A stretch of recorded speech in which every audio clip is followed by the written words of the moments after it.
that kind of thing is one of those quirks. It's going to drive me slightly mad for like a few days, and then I'm going to fix it this weekend for sure. Yeah, that's one of those quirks that I have picked up in, what do we call it now? We Were Gamers adulthood. Well, these all have to be the same or I'm going to be bothered versus, college was like, I don't know, what's the cheapest one?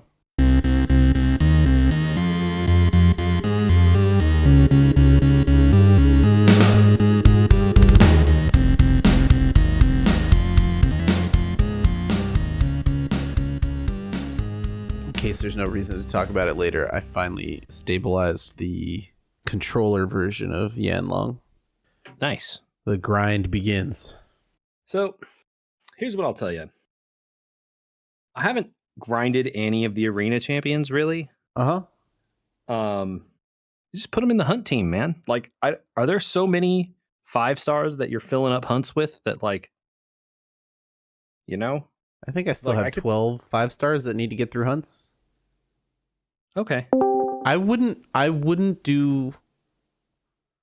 pull a Michael. It would now? Yeah, we definitely don't want to pull Michael's. Oh, shoot. Hello, Michael. I wouldn't do that either. What are we not doing? I don't know what that was a joke, I assume. He's hand done the grind on all his arena champions is the comparison I was making. Yep. I'm saying. Where I don't have all of them. In fact, I don't have almost any of them at 100, but they're all in like the mid or upper 90s. Yeah. And it's like, I rotate them in when I have a spot that falls off on my hunt team. Yeah. And it's like, okay, I need to get back to 600 in fame because that's the one that gives you the most XP. As long as they're not critical DPS for a level 100 fight, no character needs to be 100, right? Yeah. So basically, Yanlong. Right. So Yanlong is this conversation started, Michael, because I finally managed to teach the controller a stable Yanlong fight.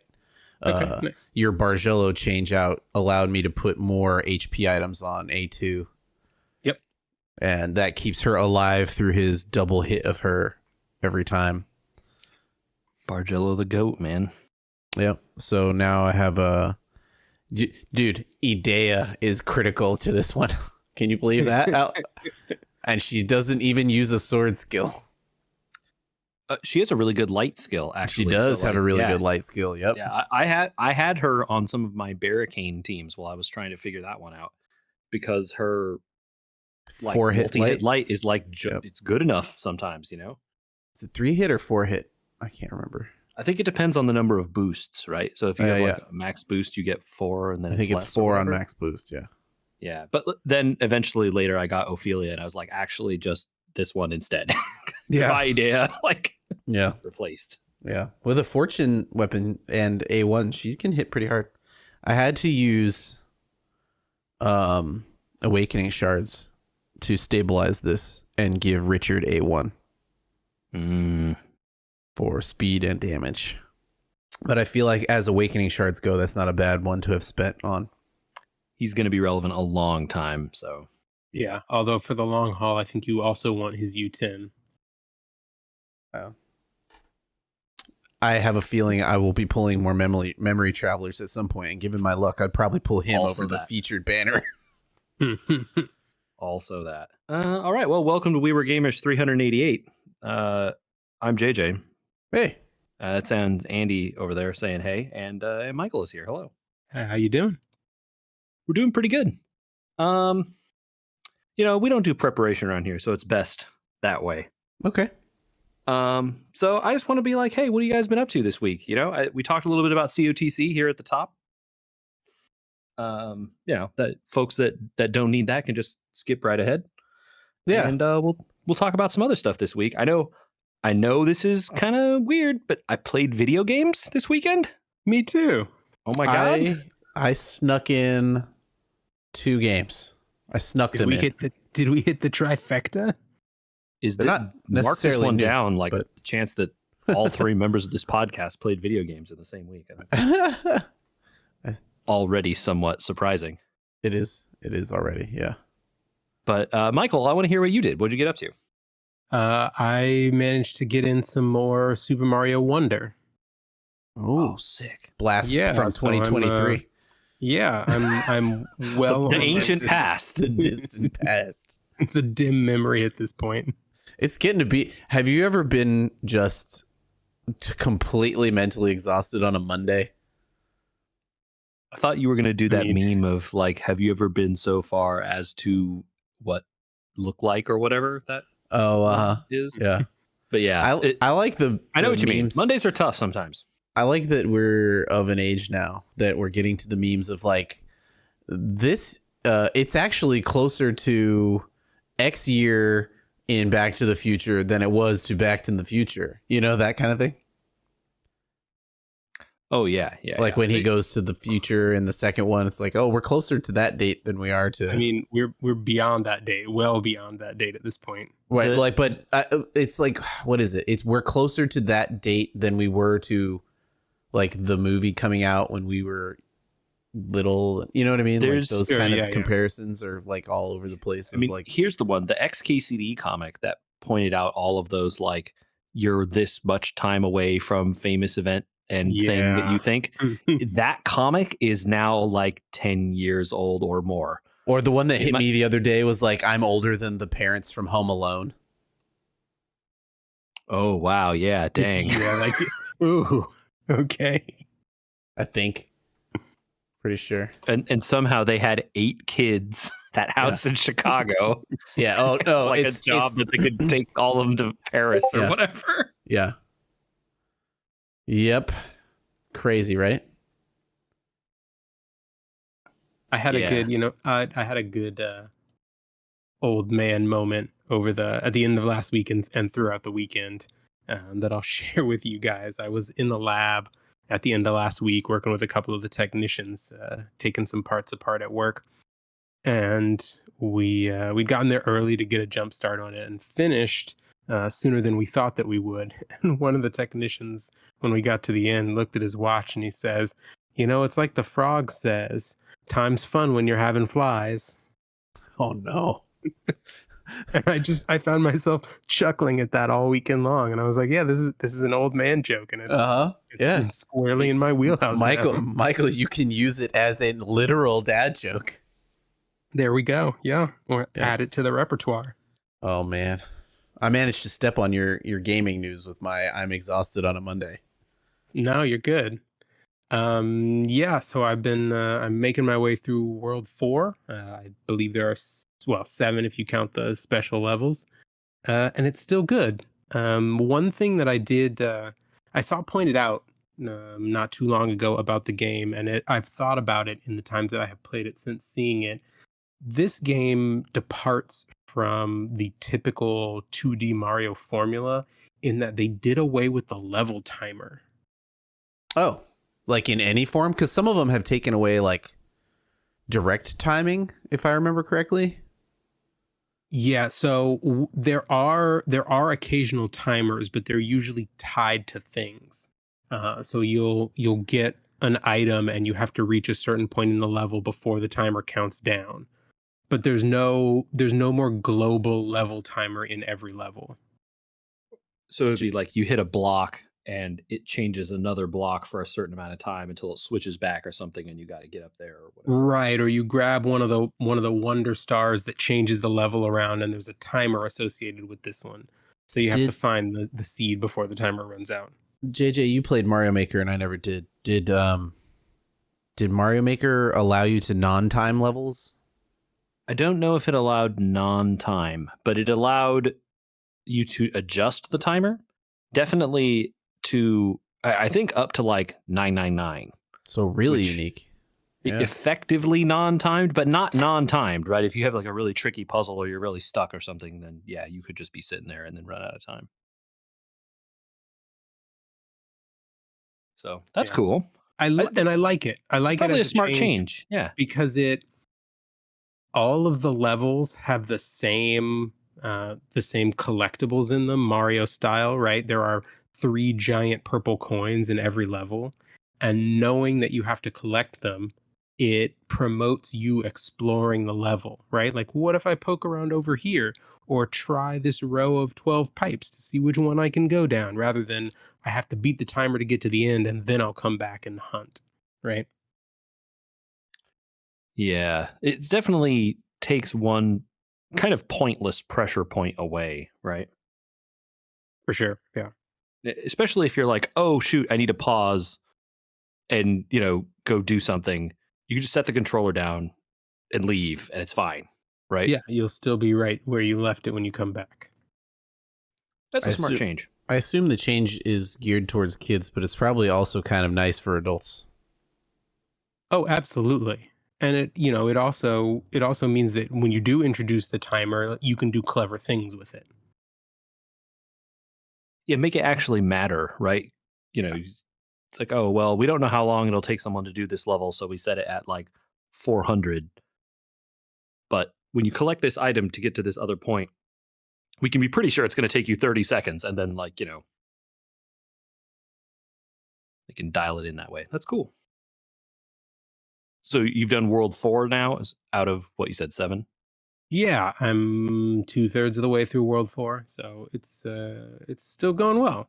Nice. Still, every level is something different, which is impressive over 7 worlds. Well, I have a Mario-related add-on to this, so I'll tag on here. I have been playing Mario RPG for the Switch, the new version. Re-release? Yeah. And hey, that's a fun game. It's very, very light. Yeah, it is. And you never played the original, right? I did not, yeah. Okay, so yeah, you're experiencing the the phenomenon that is Super Mario RPG for the first time. Yeah. It's really, look, the description was like baby's first RPG, and I don't think that's quite fair, but it's not, you're not coming to this one attempting to activate all the brain cells, No, you're not getting a Final Fantasy level story. The story is bad too? I thought it was just baby's first RPG because it was light on mechanics, is what I thought the description was. There's a fair number of mechanics, but everything is very like surface level, right? You don't have to like go in and like swap your character's jobs around to like optimize your party to beat a boss or anything like that. It's just like, hey, did you bring like any set of random 3 dudes into this fight? Mm-hmm. If you press the A button at the right time, you'll probably win. Yeah. There's no lore to dive into. It's just, hey, these Mario characters? They're in an RPG. Yeah, for sure, right? You get like no characterization.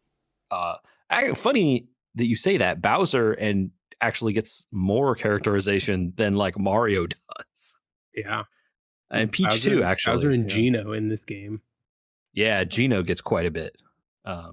More than Mallow, which is weird. I assume we're going to come back around to Mallow by the end. You are, yeah. So you get Mallow's story kind of filled in heavy in the back half. Yeah. I just got through, for folks who know more of the game than me, I just got through Marrymore and am on Star Hill. That's where I got to. Okay. Mallow and Geno are Square Enix editions, right? They are new to this game, yeah. So that makes some sense. It's kind of like Kingdom Hearts didn't give you a ton of characterization of Mickey. It focused on Sora. Right, the ones you don't know. But the difference being Sora is the main character of that game and Mario is the main character of this game. Oh, interesting. But, Mario doesn't talk either, right? He doesn't even get text boxes, really. He just kind of like nods his head and like jumps and says like, woohoo. Versus all the other characters like have text boxes and have discussions, right? I'm sure that's a Nintendo requirement of the old days, right? It definitely feels like it. And, plus this is a Super Nintendo game originally, right? So it's not like there was like voice lines. That's not a thing. Yeah, we don't have the space for that. Yeah. But it's very cute and very fun. It is a great like companion to like, I want to listen to a podcast, but I want to do something with my hands and not think about it too hard. Like, it's definitely one of those kind of games. And it looks very nice, I will say. The Switch version runs well.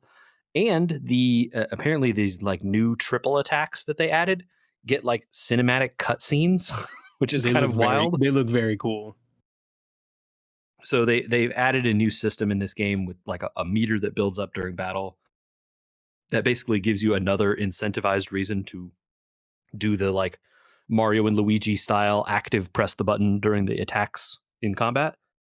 Because you would get like more attack, you would get more damage, or you would like block attacks or whatever normally. But also the game is not that hard. You could just not do it and heal every now and then, and you'd probably be okay, right? So instead of taking 1 or 0, you would take like 10, and you have 40 HP. You just give them a potion. It's cool.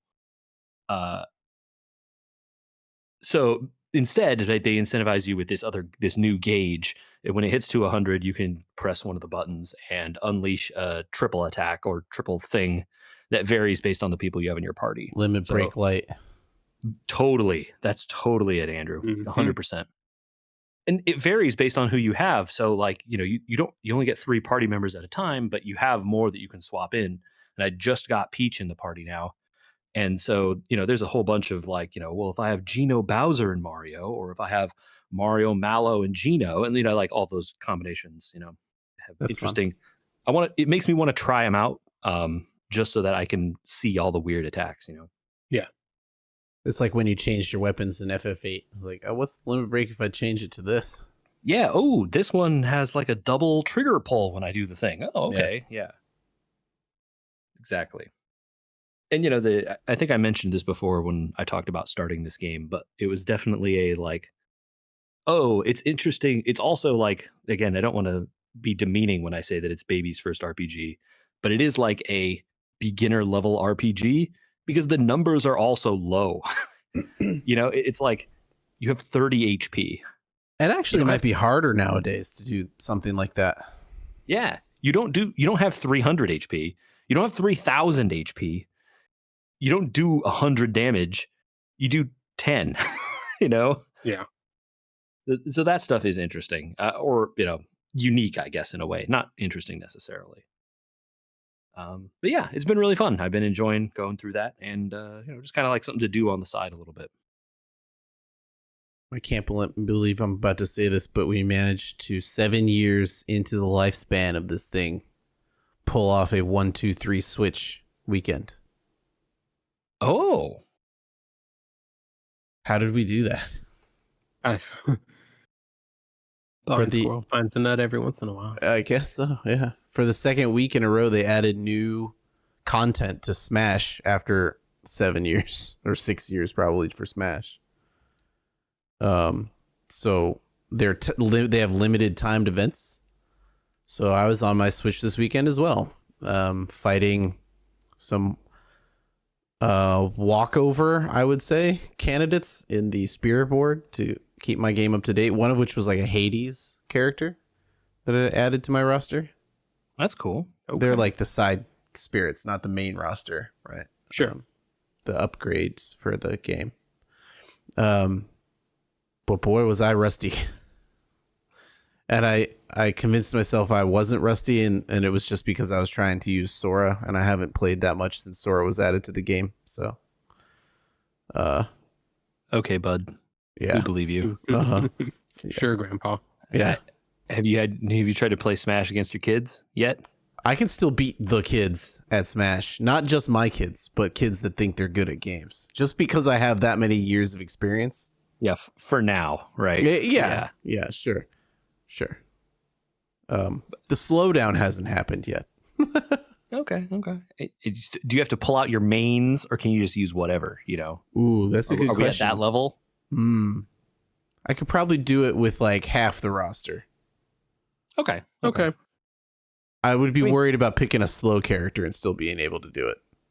But a character with forgiving attack speed or movement speed, one or the other, like anything with tech, I could probably still get around a youngin that don't know the mechanics.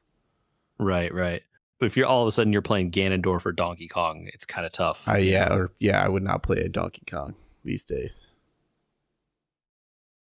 It's hard for them to know how to beat a Lucetta or Marth counter. I hear you. It's sure, yeah. The fighting game techniques come for us all eventually if we let them. Yeah, It's I wouldn't step into a Soul Calibur these days. That's for sure. Right. Yeah. Totally. I don't think I remember the tech. I wouldn't turn Street Fighter on because I would just get dominated. I do laugh about that. Like I kind of feel that way when we're playing Call of Duty now. And it's like I don't have the time or energy to just get run over by these 19-year-olds. Yeah. Yeah. Smash is still a good game. I don't care what anybody says. You don't like Smash, fine, but it's still a good game, even this long into it. Well, you know what else is a good game? I have played through the main campaign anyway of Spider-Man Remastered on the PC. Sony title. That's the Spider-Man 1 PC version. No longer stuck on the PlayStation 4. Yeah. Hey, that's a pretty good game. It's fun. I enjoy it. Spider-Man is cool. Look, good swinging. Yes, very. Can you see where he's shooting the webs, or is it still just sort of off into the nether of above you? It's mostly off into the nether above you, but it doesn't do it when there's nothing above you. Oh, okay. So if you're at least they thought about it. If you're too high above Central Park or too high above the buildings, it feels like it is hitting something even if you don't see it, right? If you're coming down jumping off a really tall roof and you try to do it, and you're trying to go forward away from the building, it won't do it because there's nothing for you to hit, right? Then when you get lower to like the roof lines of other buildings and you hit it, then he will swing out. Okay. You notice it a lot as you like maneuver around Central Park, because this takes place in Manhattan, right? And all the tall buildings around Central Park are tall. And so you swing out over towards Central Park and then you're like, oh wait, I have to like drop down to the tree level in order to start picking webs up again, right? Did you use the fast travel system? Yeah, totally. It was one of those controversial, and I don't mean like in a internet conversation way, but when I was listening to contemporaneous podcasts, some of the hosts would be like, I didn't use fast travel at all because I wanted to feel what it was like to get across the city, and if you do it, you miss like side story stuff. And then other people were like, the swinging isn't that great. It's time to fast travel. So just curious how you landed. Certainly some of both, right? By the end of that game, it has the like Assassin's Creed Ubisoft level barf all over the map. And there's like a thing to do every 10 feet, it feels like, if you try. But also by the end, you've probably done a lot of those things and you don't need to like stop and fight the next set of criminals or the second set of bases or whatever, right? Mm-hmm. And you're kind of like good with whatever you got, and so you can just swing on past. And sometimes, it's like when it's like, oh, one district over, or like, halfway up the island, okay, sure. But if I'm on the very bottom of the island and the mission's on the very top, I'm fast traveling, dude. Like, ain't no one got time for that. And it's not that it isn't fun. It is fun to swing. Like, it's cool. Like, there's a lot of like skill, it feels like, to picking up the speed as you do it and like releasing at the right points so you gain momentum instead of losing it, right? And like that part is fun, but also it just takes physical time. And I could spend that time faster in the loading screen and then reappearing at the police station or whatever on the top of the map. How are the PC load times? They're fast, right? I mean, it doesn't take a long time necessarily, but you're going to go to the screen, it's going to pop up a tip, and then you're going to hit A, and you're going to reappear back in the city, close to instantly, right? But, it was 30 seconds or whatever for that whole process, because you had to pull up the map and find the place you wanted and click on it instead of just swinging. But you weren't going to get there in 30 seconds before, right? Maybe it would have taken a minute and a half, but, it's not the end of the world, but, I got time, let's get over there and get on with it. Yeah. You just have a pretty powerful PC. I was just curious if they had hard coded the load times or not, if you could tell. No, it didn't seem like it, right? Certainly there would be some cases where it would just load so quick you could barely see anything that was on it. But it did make you push a button to exit the load screen. Well, so you could read the tips if you want. Because otherwise you'd never see them. Because you never see them. Aha. And they have a button to like cycle to the next tip. So if you want to just read a bunch of tips while Spider-Man is sitting on the subway or whatever, it's funny. They did funny stuff with that. And it's not always the same scene, right? So sometimes he's like perched on the roof of the subway car. Sometimes he's sitting listening to a boombox with a guy in the car. You know, sometimes he's hiding from the cops or whatever. Like there's all different ones. Yeah, it's good. Very fun. I will say, you know, coming at it in the year 2023, it probably hits a little different than it did when it came out. Very Spider-Man sure loves the cops.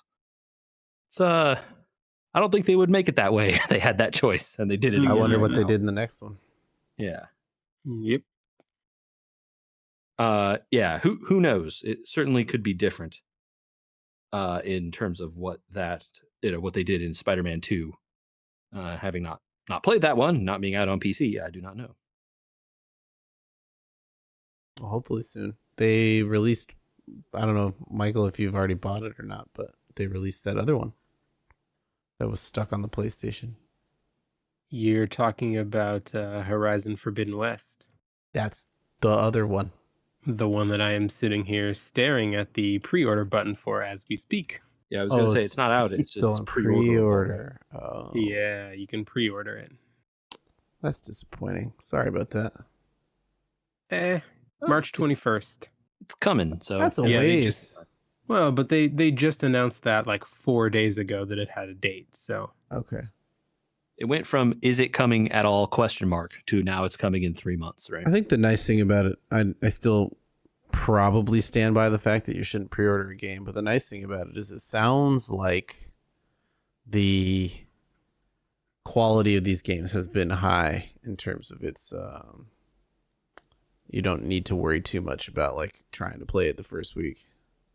It seems like since the very first Horizon had some issues, all the subsequent ones, the God of War and these Spider-Man games, have been much better at release. So it seems like they're likely to be good, at least. And then, you know, of course, there's always stuff that's wrong and they fix it. But... Right, yeah. And I think it's the same group that did the port this time as that did and then fixed Horizon Zero Dawn. So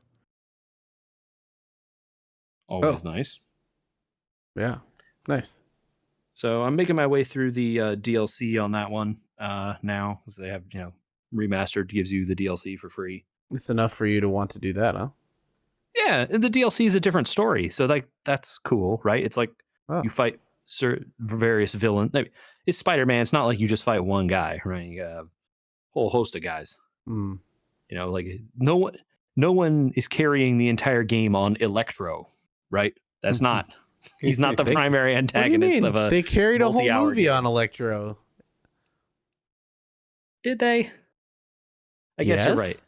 Yeah, I guess you're right. They don't do a whole game of Electro, let me tell you. He's kind of a sad sack in this one. Oh, not a Jamie Foxx, huh? No, not a Jamie Foxx level. You know, but Rhino is not necessarily going to carry the whole game, right? So, you know, you get various people, you know, through the course of the game, and then the DLC is like a whole campaign of a different villain. So, it was worth seeing. Plus, you know, he got good quips and whatnot. That's what you want out of Spider-Man. Yeah, you got to have a good writer though, otherwise they land pretty flat. Yeah, I will say it's good, right? The quipping is spidery man enough that I felt like I was there, you know. So it's good. Like I said, the coziness to the cops is a little odd, but you know, you get over it by the end, and you're just playing the game. So fun, having a good time. So yeah, good quips, good thwips, fun trips. Oh, it's true. Although I think you have to get DLC to get the good trip. Yeah. Well, I don't know. The subway rides sound fun. All right. What else did anyone get up to? JJ, I tried to do a thing, and I'm gonna stick to it, and I'm recording myself using it, but I'm not sure I like it. Okay. I started Diablo 4 Season 3. Okay. All right. What's your thing? What are you doing? I chose Barbarian, Mm-hmm. and I'm forcing myself to use a controller. Oh. Playing it the way I did. Yeah. I have to immediately applaud your entire household. I find it very difficult compared to the keyboard. Yeah, it takes some getting used to for sure. I multiple times have been frustrated by the seeming delay. I don't know if it's Barbarian that seems to have that delay, or if it's the way they have programmed the controller input. Delay in what though? Like just I'll responsiveness. I'll hit an ability and I know it'll be a second and a half after I hit it that it'll come up. Oh, that's really long. I don't think any of the abilities are that bad. There definitely are some cases, like especially with Barbarian, which I mean, I'm not the expert you need to speak to on this, to be honest with you. I know where to go. Yeah, you know where to go. And it ain't me. But there are issues with like Barbarian and like using your skills if you're like spamming them, because sometimes you deplete your Fury. juice. I don't know what is it like Fury, and then the skills don't happen. It feels like it takes a second, but that's because the Fury had to tick up to that level of 30 or 40 or whatever it is, and then it drops again, right? Yeah, it could be. And that's when you get into those, like, again, you got to get rotations, you got to use generators. I don't know how I all this think works. it's more of a artifact of the animation style. The sorcerer, when you tell it to cast Frost Nova, the Frost Nova just happens from the sorcerer's feet and goes outward. Yeah, there's the no barbarian. swings. The barbarian for Hammer of the Ancients pulls out, if you don't already have it out, pulls out the two-handed mace, swings it over their head and down into the ground. So it takes that second and a half, but it's like something I just haven't gotten used to, because I expected, like with the keyboard responsiveness on Sorcerer, to hit a button and just be having these spammable moments. And now I feel like with the controller, I feel it even more, because I'm like expecting the responsiveness of a controller over the keyboard. Yeah, keyboard. It's definitely some of that like World of Warcraft swing timer type stuff. I don't know if you ever got that deep into WoW that you remember how that works. But like your weapons would have a cooldown on their attack, right? Yeah. Well, again, I and by the end of WoW, I was playing Priest, so I could just find parties. So I hear you. So but like your main attack would always have a cooldown, and it works similar to that in this game, right? Where the skills themselves are different than the just main attack cooldown, but some of them will use that main attack animation, perhaps, right? Like for the hammer or whatever, and so then that causes a little delay. Yeah. I'm again not the expert on any of this stuff. I made a druid. Oh, the worst class. I never tried that. Are they? That's sad to hear. Supposedly. Well, jack of some trades, master of none, apparently. Maybe he's only level 3, so maybe that won't last. So I was reading about it and I was like, all right, is Barbarian like considered meta enough? Because I wanted to play Barbarian or Sorcerer again, and just play non-ice lightning. And I was reading about it and it was enough for me to be like, yeah, let's do Barbarian. We'll do Hammer of the Ancients and just build around that and have some fun with the controller. It feels like that would be good, because I'd be even more afraid to try and use Sorcerer with a controller. And when I was reading it was like, Druid skills, they can stay alive a while. Weaknesses: bad at crowd controlling, bad at damage, bad at single target damage, bad at boss damage, bad. Oof.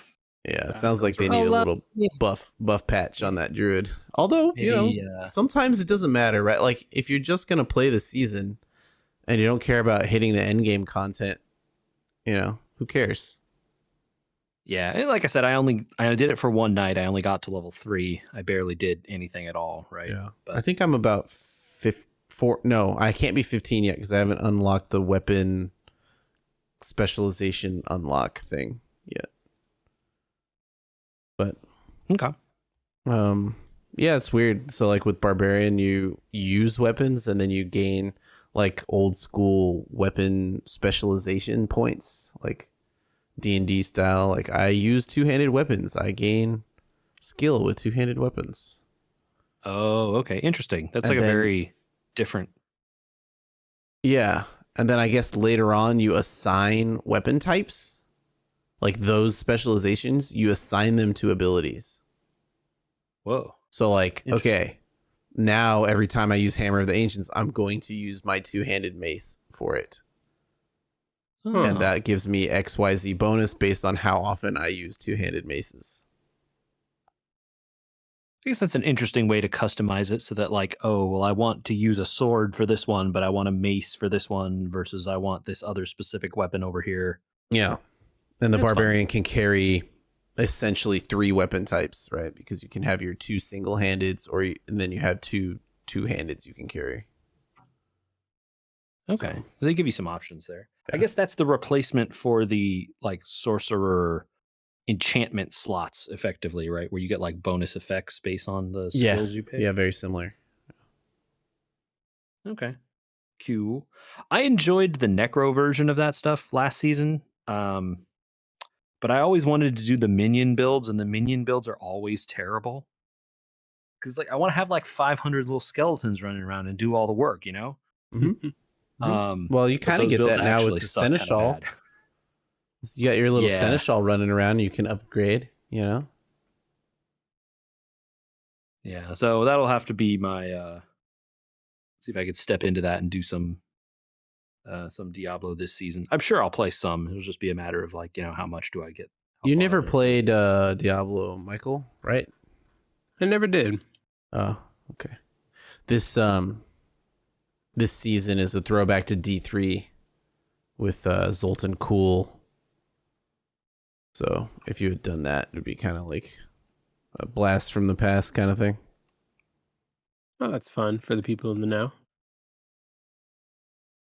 Zoltan Cool was always one of those like they introduced a cool bad guy and then immediately killed him, and you're like, "What are you guys doing? What?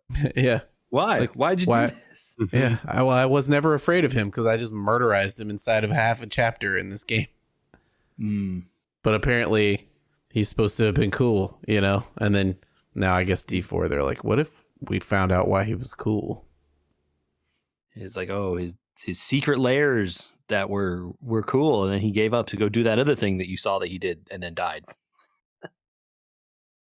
Although I guess who really dies in that universe anyway, right? I feel like they've brought everyone back at some point, so if they want to. Well, it's only been a game since they killed off most of the characters, so who knows? Yeah.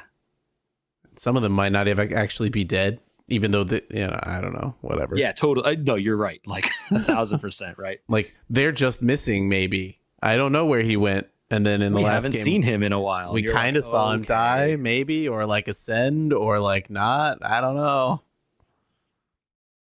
Whatever. Video. What's a Haradrim anyway? Man, like really, they dump all over the Haradrim in this game, Andrew. Like I finished the main story. Michael, what if you created an entire universe and you like made super cool superhero good guys? They're for like secret lore keeper dudes who knew all this stuff. How old's Diablo? 20 years? Way more than that now. Yeah. Right? And then 30-something. In the like most recent game, you're just like, those guys were losers, actually. All that stuff they knew. Who cares about that? Kill those guys. Yeah. We'll spend a whole game telling you why you shouldn't have institutional knowledge. Really So it's the Star Wars episode 8 of video games? In some ways, yeah. in the lore, maybe, for sure, right? I don't know. They didn't really rewrite maybe they did rewrite the lore a little bit with the amount of Soulstone shenanigans. Nonsense. And the way they kind of like made everything Lilith's whole thing when like, bro, we haven't heard from Lilith in 3 games. Where has she been? Yeah. We attuned the Soul Stone to Lilith, but I mean, Mephisto's her dad, so we could just use the Soul Stone on him. Whatever. Yeah. Lore LOL.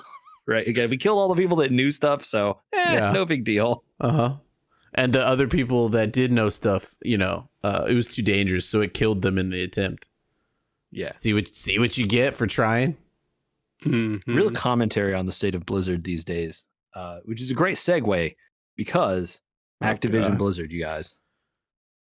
Do you think all 1,900 jobs are coming from Blizzard, or is it some from Microsoft and some from Activision? No, it's been confirmed that it's all parts of Activision and also some other. The thing I saw was it said it was Xbox that laid off 1,900. Well, Xbox encompasses everything, right?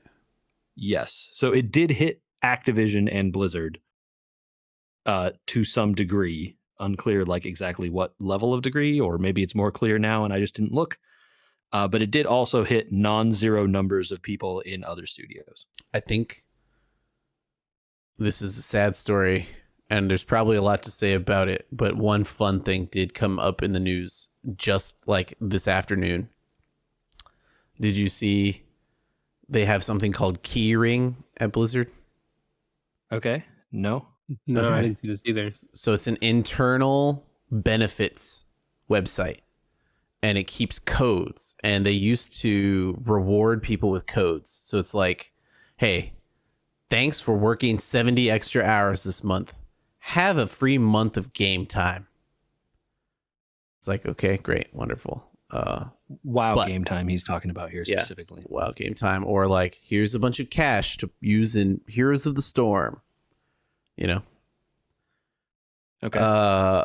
Apparently some people caught wind, instead of like a normal layoff where you walk in one day and they just start filing people into different rooms, which is what happens in the game industry all the time, apparently.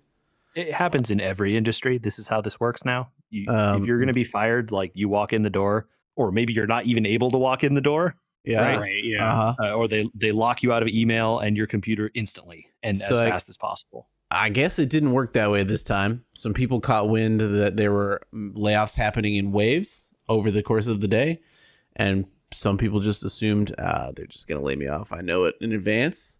Went into their Keyring and like redeemed all their money and stuff before they could get laid off. Some people were posting pictures like they don't have to re-up their WoW accounts until 2033. Well played. I did see some people saying that go ahead. The end of the Aftermath article I saw about that was like, I'm sure they'd just prefer to pay with it with real money from a job, but yeah. I saw some comments from folks saying that, one of the benefits they used to give out was if you got, if you've been here X years or whatever, they would give you a 25-year gift card for WoW time, basically. It's effectively like forever, right? Mm-hmm. Sure, yeah. And one time they gave a person this code and they redeemed it and were like, oh, cool, I never have to pay for WoW again. That's cool. And then fired them in like a week and canceled their game time. Oh, no. That is so rude. Ooh. I wonder if they'll keep any of the traditions at Blizzard. Now we can segue back to so now we can segue back to the other Activision Blizzard news, which is, hey, a Call of Duty executive is now in charge of the entire Activision Blizzard company. It's not Bobby Kotick? He's out as of like late December. I know, I'm trying to be positive. Yes, it's not Bobby Kotick. It is a person who used to work for the NFL in marketing and now worked at Call of Duty in marketing and now is the CEO or head or whatever of Activision Blizzard within Microsoft. I'm sure he's a very nice person. I assume it's a she. Oh, it's a she. Shoot. Okay. Yeah.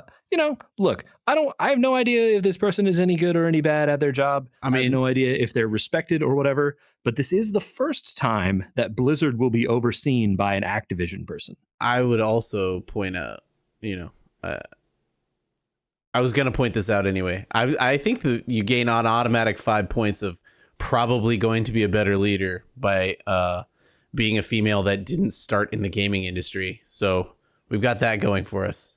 Yeah, but the NFL. Yeah, okay, good point. Not better.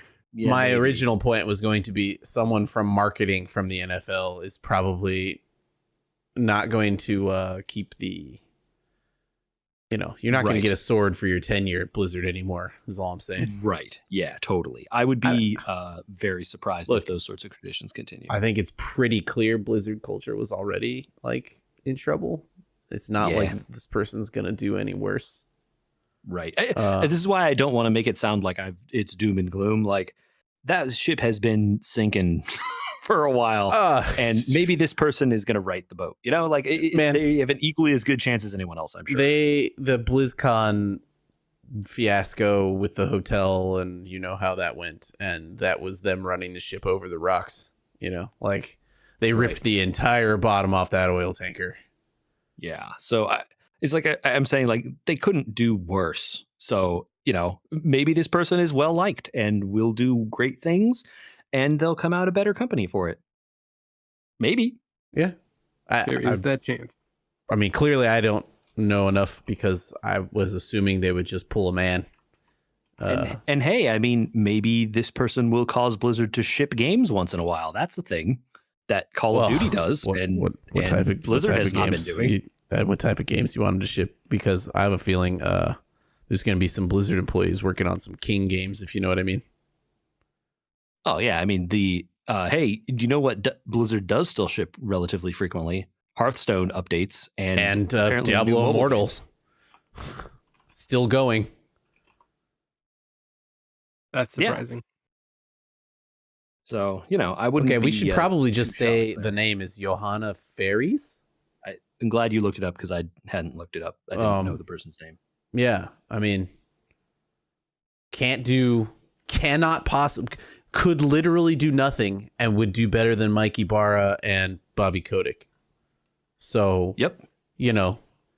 Given that she's risen this far, will probably do better than the last two people in a position to do anything over there. Yeah, I mean, like you said, the bar was literally on the ground. Yeah. So walk over it and do something. Lift it up 1 foot. Yeah. And you probably have succeeded, right? Do something. Go take your parachute in a few years and enjoy whatever else you're up to. So, who knows? That company, you can hope the watchful eyes of Daddy Xbox are in there being like, yeah, it's just tough. What are you guys doing over here? What are you guys doing? Let's actually make some stuff here. What are you people up to? Come on. Game dev timelines are not marketing timelines. So, I mean, hopefully she's been with Call of Duty long enough to have learned game dev, and that part's over with. The really crazy thing, and I think I'm sure we on this podcast know that, but for people who aren't aware, when you hear a game announced, they've probably been working on it for like 3 or 4 years or more. I think we didn't hear about a game being announced that just got canceled alongside these Blizzard layoffs. Embracer, the Deus Ex game, got whacked. A depression, dude. Deus Ex can't catch a break. They had been working on it 2.5-ish years, and we hadn't even heard about it before they were like, by the way, we're canceling this Deus Ex game and laying off all the people that were working on it. And it sounded like from the Bloomberg article I read on it was ready to go into production. Yeah, so like 2 years, they hadn't even programmed anything, but they've been working on it 2 years. They had gotten 2 years into it and were basically like, okay, now we need to staff up and get like a lot of people working on this so we can like make the game now, basically, right? Like turn it into the full AAA video game thing. And they had like, some small section or some small prototype or whatever, but didn't even get that far, right? They're like, no, you're all fired. I see Lucy pulling that football away from Charlie Brown. Exactly. Yeah. Deus Ex is cursed, man. That's so unfair. What a great game series and what a great world that they're just pooping all over there. So sad. Yeah. Well, good luck to the new head of Blizzard. I mean, good luck. Not on you, on the general state of the industry and being owned by Microsoft. The real stuff that I've heard from, these articles and other ones about the industry is that, all these layoffs that have been happening, like the real problem is that, uh, from, again, who knows, like unnamed industry executives writing articles, hard to say, right? They don't want to be quoted under their real names, Sure. but they're like, look, you look at accounting numbers and you go, these are bad.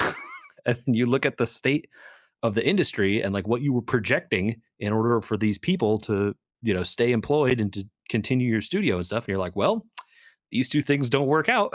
Mm-hmm.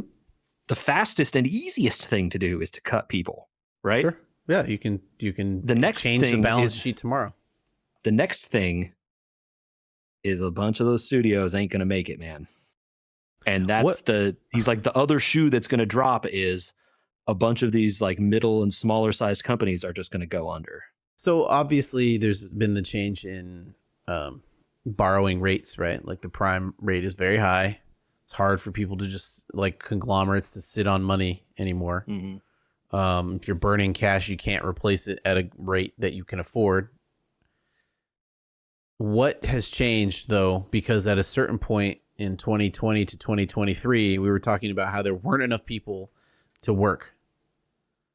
And the games sales were through the roof and they were making money hand over fist. And in 3 years, we've gone from that to, oh my God, we have to lay off everyone from every company.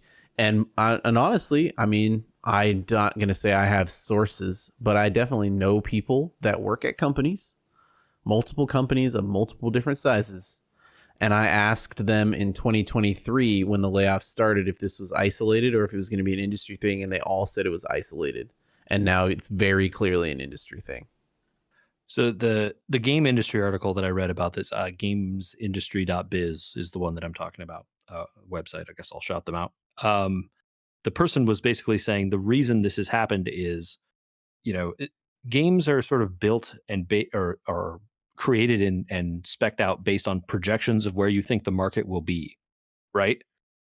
Mm-hmm. Because your games take so long to make, 3, 4, 5 years more maybe, that you need to guess where the industry is going to be in that time in order to hit and make the game and get the amount of money you need to get through that time, to get to the end, to make the game, to make the money back, right? Sure. Yeah. And the problem is during COVID, all of that stuff got really screwed up.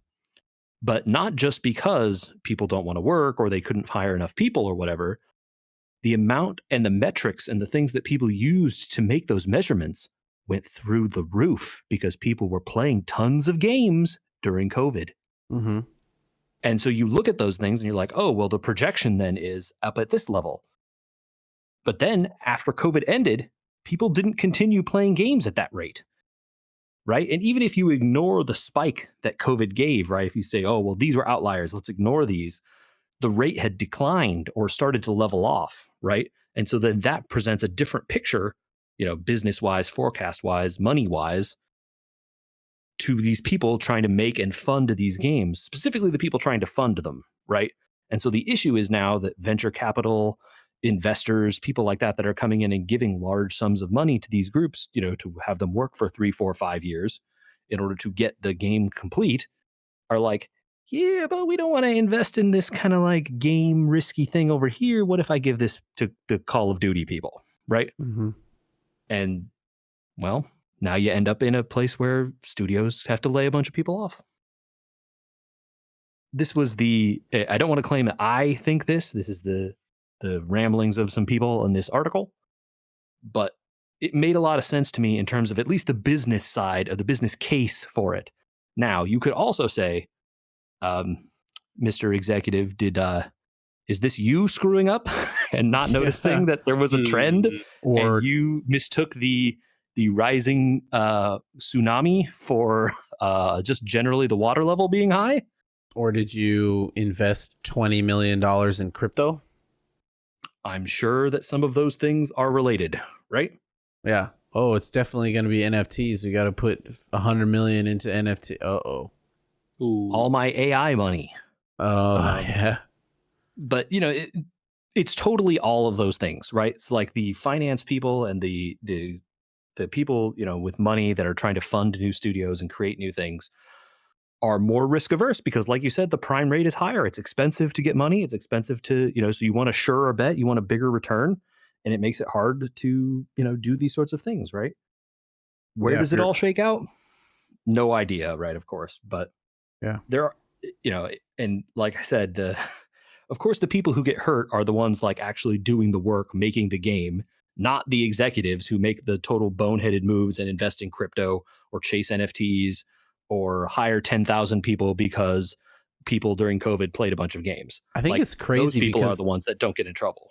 It's crazy though, because the demand, I think, has not abated a significant amount. You see how insane the numbers are for Pal World, just Pal World, right? And you think about like the mid-level games that are coming out that are and how popular they are because the AAA space has been deleted. It's all down to Call of Duty and Apex and like 3 or 4 shooters and everyone waiting around for Sony's next AAA title. And that's all we got. That's it. And you're totally right. But the issue is, right, all these like middle tier games are the most risky ones to make because for every Pal World, there's 700 other games on Steam that make $0, right? Sure, yeah. And you are also right, though, that the people taking these safer and safer bets, making Uncharted 7, Last of Us 14, remake The Last of Us 14 remake, and all these kinds of games are like people are getting bored or will eventually get bored, right? It's the Marvel movie problem where like the numbers for every Marvel movie now do significantly worse than the previous one. But they can't stop making Marvel movies. Yeah, we've talked about this before. It's the Call of Duty cyclical problem. Like they have to make the release. Yeah.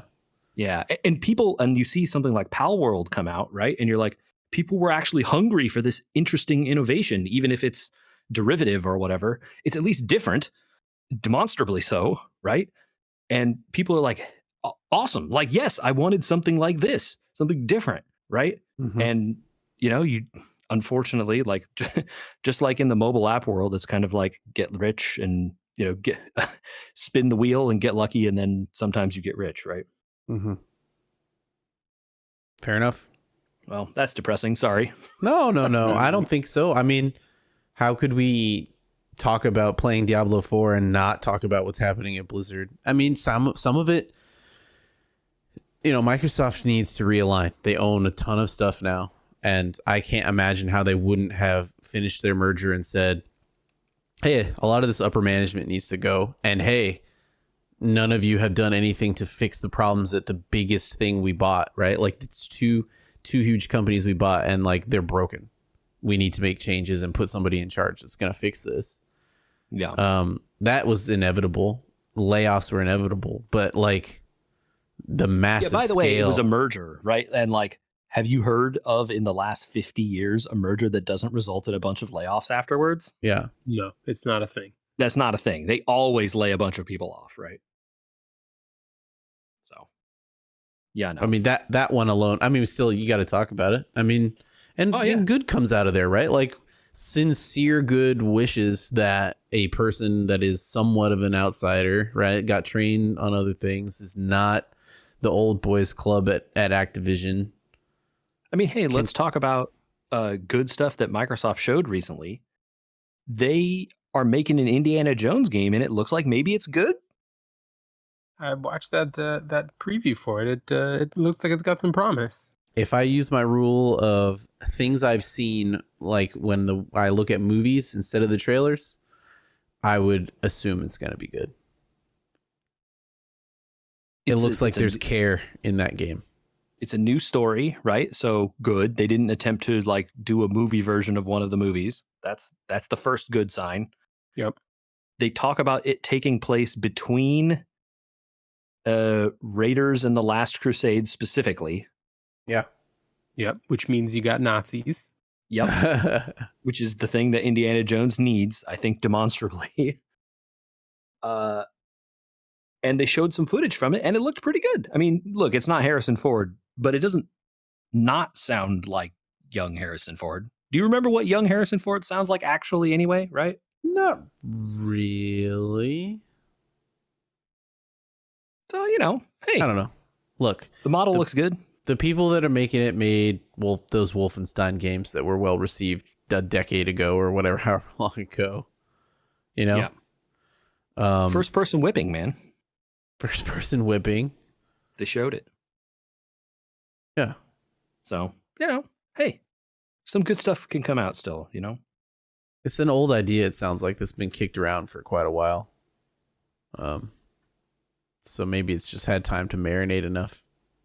Yeah, Indiana Jones and the Great Circle, it's called. 2024. Had to look it up.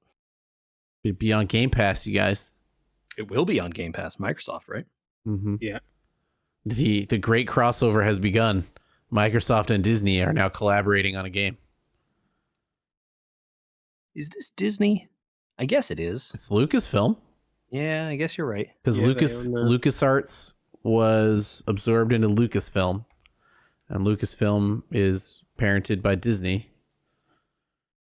So we're one step away from Gears of War being in the next Kingdom Hearts. Dom, what's that boy with the key doing over there? Oh my god. If Sora could get an R button crouch run and hit cover, hold the keyblade forward as he charges. Holy cow. Casting magic over the top. He reaches his hand back and throws Donald forward, like those little things. Oh my gosh. Do you have other great crossover ideas? Yeah, if folks want to tell us ideas better than this, because there have to be better ones. No, we're on to something. Where did they send those? They can send those to podcast@weweregamers.com. We love hearing the wacky ideas that you send in to us, so please send us your best ones. We're game related, though. Game related. Yes, game related, loosely. As let's say as game related as this podcast is. I think we were pretty on track. JJ ran a tight ship. We were all in sync this weekend, apparently. It just worked out, right? I had a secret bonus game in the hopper that I didn't pull out. I could have done more, but it's better this way. Yep. You can also find us on Facebook, on Instagram, We Were Gamers, and you should go check out our YouTube. youtube.com/@weweregamers. Yeah, check that out. We appreciate the folks and follow us on there. All right. Well, I guess we can conclude here with a slight bit of COTC, although we talked about it a bit at the top. But boy, what do you guys think happened during that maintenance? What happened, dude? Man, cyber attack?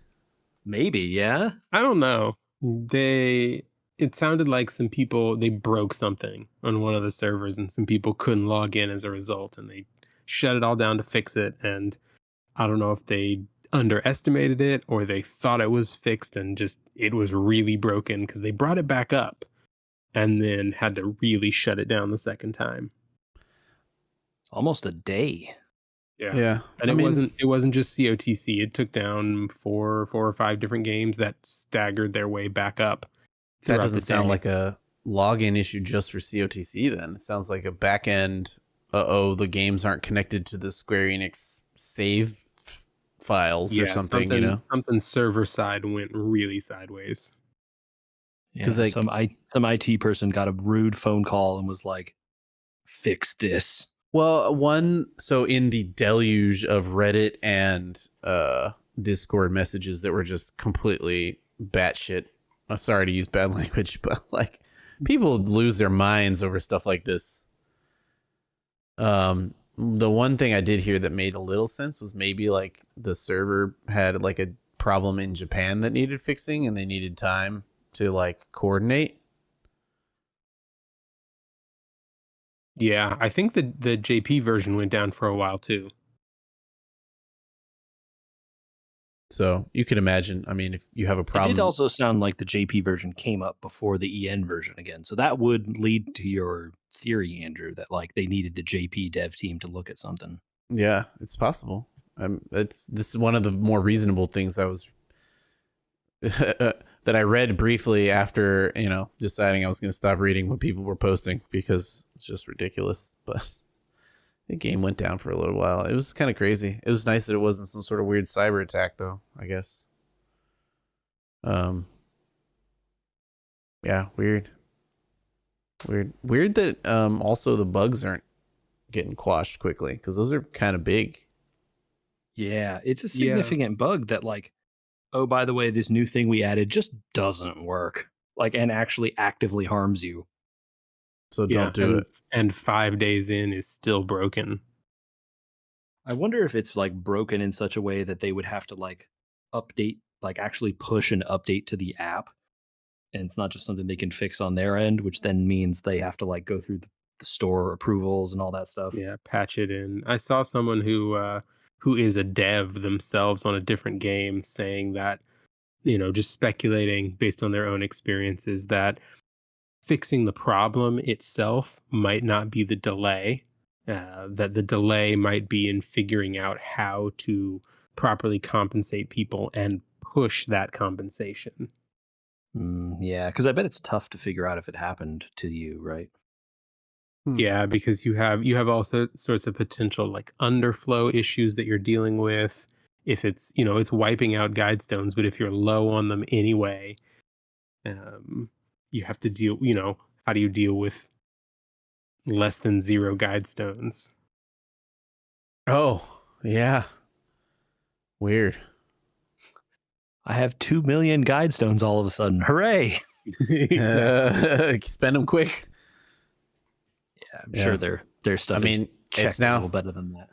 I assume once they looked at the problem and realized how long it was going to take to fix, it immediately also removes options from the table, right? Like, okay, we're 2 days into this. We figured out the problem, but we can't do account rollbacks. Right, totally. Right. Yeah. Because, someone spent $40 on a paid step up during that time or whatever, and now you're going to crush them. Right? Yes, somebody spent $100 on Bargello and then hit it having only spent 20 of their dollars. And then they have $80, worth of stones that they're sitting there. You can't roll that back and then make them roll again and then make them spend 100 out of their, you know what I mean? Like, yeah, they're your luck wasn't as good. Sorry. Yeah, totally. So yeah, I'm very curious, just like a close to breaking as we get on this podcast. Yeah. Thing. Well, I mean, everyone got Bargello. Did I stopped at 0? Yeah, same. I managed to get A2. Very nice. 2 out of 3 of them on dead rings, which I found very amusing. Every dead ring I've seen in the last 6 months is a real dead ring. I don't know how you're hitting anything on dead rings. Bro, same. I haven't gotten a 4.5 star anything in it feels like 6 months. It's like all 5 stars everywhere or nothing. Yeah. And yeah, other than hitting Bargello on the literal second slot of the first 10 pool, I have had that's exactly where I got it. I have had such bad luck in this game for so long. It's a gotcha, and you have to just like take the hits as they come, but it also is getting to the point that like I can't manage a ruby stack to like do anything interesting. Like we did that whole thing on Tatlock last game, and it was kind of like one of those, this should be fun, and then a day or two later it was like, gosh dang, I wish it was like not a thing that later on I thought about, like, should I have done that or not done that? Like it's supposed to be fun. Like thinking about your ruby stack because luck has been bad, and you got to think about, if I'm going to play this game 2 more years for free, what am I going to do? Yeah, I will say it is nice that the daily like stuff that I have to do every day has been pulled back so much, so that I can just be like, okay, my goal this week is to like try and beat some fight. Like yeah. my goal is to try and do this EX5, or my goal is to try and actually like get through, this duos fight, or, start planning it. Cause like it's not even going to be, I'm not going to finish it in a week. They're too hard. The only real grinding left for me to do, other than doing actual hard fights like you're talking about, is just those towers, right? Like towers take time. Yep. Until they push that quality of life. They won't. They're never gonna do it ever. They will. They will someday. Push it but in the same update where JP got it. Oh, so like a year and a half from now. Yep. A few months. But the big one is that like I still haven't beat Merchant EX5, and I've only beat Cleric EX5 one time, and I can't replicate it. I don't do the 5s. Until they introduce that quality of life. I'm just not going to do the 5s. So the Warrior 5, the Thief 5, the Dancer 5, and the Scholar 5. I think I have on farm at this point. They're not that hard. You can get through them for sure. Oh, I don't know about that. The Warrior 5 with the random weaknesses. Bro, your warriors should be so buff by now. Like that's the thing. The random weakness is the only challenge to that fight. Once you knock that down, you can shred the boss. The only challenge to that fight is make sure you bring enough people who can 3-hit the thing. So like you need a dark 3-hit, you need a light 3-hit, you need a wind 3-hit, you need a lightning 3-hit, and you need a what's the other one, Michael? Did you say ice? Ice. Yeah. If you have people that can do all those things and they're all alive, easy. You're going to win. No problem. Yeah. The other thing that I saw is a comment. It was a random comment, but it actually kind of resonated, is that you don't need to wait for the boss to come out of break to start breaking the Sentinel. Yeah. When the boss is broken, sometimes it is more important to be testing the elemental weaknesses on that thing than it is to be killing the boss. Damage. Yeah. I hadn't thought about that because I was trying to put damage on the boss because the only time I've ever done it, it was hard still. Yeah, that and making sure I had all those like weaknesses covered was the thing that unlocked it for me. And then the nice thing is the team saves. Well, it prevents next time you just go back and hit start again, right? It doesn't matter though, because at this point you still can't teach it to the controller, right? Like I still have to play it. I'm sorry that you have to play the game, Andrew.